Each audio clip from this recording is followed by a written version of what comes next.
Assalamualaikum warahmatullahi wabarakatuh. Alhamdulillah, hari ini berjumpa lagi dengan saya, Ibu Murniati Nasution, dalam pelajaran Bahasa Indonesia. Hari ini kita akan belajar mengenai drama. Yang lalu kita sudah belajar drama bagian yang pertama. Ini kita akan lanjutkan drama bagian yang kedua. Semoga anak-anak tetap semangat untuk belajar dan tetap setia untuk mengikuti pelajaran bersama Ibu. Selamat belajar dan mudah-mudahan kamu memahaminya. Baik, kita akan mulai dengan pembahasan karakter dari tokoh. Karakter tokoh ini ada 3. Di dalam memerankan tokoh drama biasanya ada tiga karakter yang terdapat dalam cerita. Yang pertama itu tokoh antagonis. Antagonis itu adalah tokoh yang berperan sebagai orang jahat. Biasanya perannya ini membuat orang yang menontonnya tidak suka melihatnya, karena dialah yang membuat ceritanya menjadi sesuatu yang membosankan atau sesuatu yang membuat orang lain benci terhadap peran yang dimainkannya. Kebalikan itu ada tokoh protagonis. Protagonis itu tokoh yang baik-baik, yang selalu ditindas oleh antagonis. Dan biasanya tokoh ini akan selalu lembut, kemudian dilengkapi dengan wajah yang cantik. Yang ketiga ada tritagonis. Tritagonis itu tokoh penengah. Dia akan menengahi antara tokoh protagonis dan antagonis. Dia akan muncul untuk menyelesaikan masalah yang sedang dihadapi.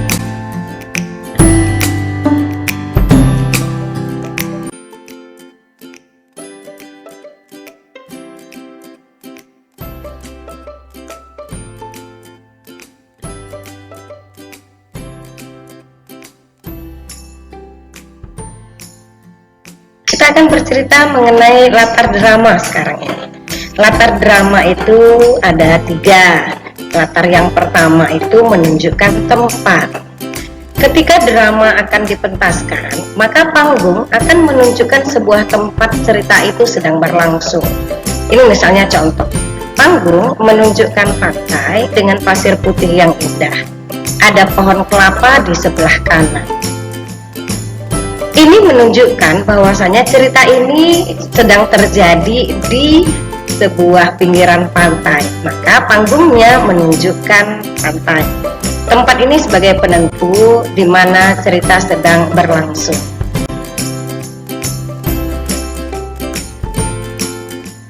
Kemudian yang kedua itu ada waktu. Waktu itu kapan terjadinya? Waktu itu bisa menunjukkan hari, bisa menunjukkan tanggal, atau menunjukkan waktu sekarang, misalnya siang, malam. Nah, itu bisa dituliskan dalam latar yang menunjukkan waktu. Misalnya seperti ini nih, kamu lihat. Ini ada gambar. Gambar ini menunjukkan matahari akan tenggelam. Berarti ini kan menunjukkan senja, peralihan dari sore ke malam. Jadi kalimat yang tertulis misalnya seperti ini. Senja itu matahari sudah hampir tenggelam. Ini menunjukkan waktu yang sedang terjadi dalam cerita. Ini latar yang kedua. Kemudian latar yang ketiga itu adalah suasana. Jadi kalau tadi satu dia menunjukkan tempat, yang kedua menunjukkan waktu, maka yang ketiga menunjukkan suasana. Ini ada contoh. Dengan riang gembira, Ardi berlari di sepanjang pantai. Cerita ini menunjukkan bahwa bagaimana gembiranya Ardi. Kalau dia gembira, berarti suasananya sedang baik-baiknya. Bahwasanya si Ardi itu senang sekali dia berada di pinggiran pantai. Inilah latar yang terdapat di dalam drama. Jadi ada 3 latarnya, yang pertama tempat, waktu, dan suasana.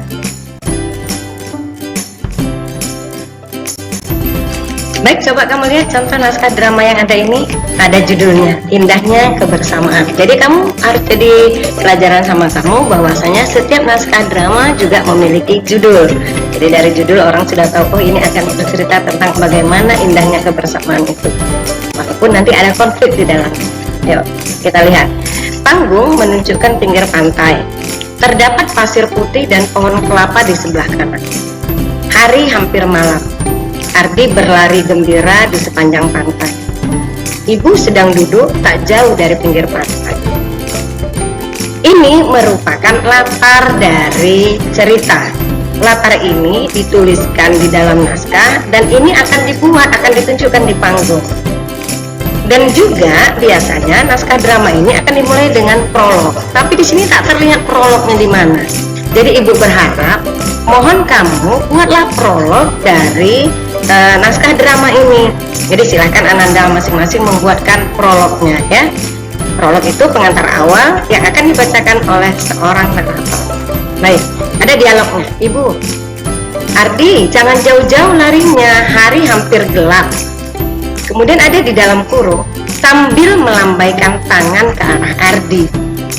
Sambil melambaikan tangan ke arah Ardi, ini menunjukkan kramagung istilahnya kan yang sudah kita pelajari, atau apa yang dilakukan, bukan apa yang diucapkan.